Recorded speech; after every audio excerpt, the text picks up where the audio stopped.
Bikira ina muda wake special wa kutoa, na ikipitiliza ina madhara gani? Kama kuna muda mzuri ambao inaweza kawa sahihi zaidi kwa mwanamke kutoa bikira yake, iwe somewhere around baada ya balehe.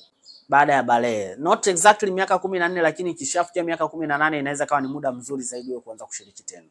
Hii ni kutokana na maturity ya your reproductive organ. Of course baada ya balehe, baada ya kuvunja ungo, mwanamke anakuwa ameshatengeneza reproductive organ ambazo ziko tayari, yani mwanamke anaweza kabeba ujauzito. Yani mwanamke yote ambaye unamuona yuko period zake, anaziona siku zake za hedhi, huyo ni mwanamke ambaye yuko fully developed na anaweza kabeba ujauzito. Lakini kidaktari, mwanamke ili awe na afya ya uzazi ambayo ni salama, tunashauri ukiwa na miaka 22 almost uwe na mtoto wa pili. Kipindi ambacho una miaka 22. Yeah, we know it's not practical, lakini hivyo ndo tafiti ambavyo zinasema. Hii huwa ina stabilize sana afya yako ya uzazi.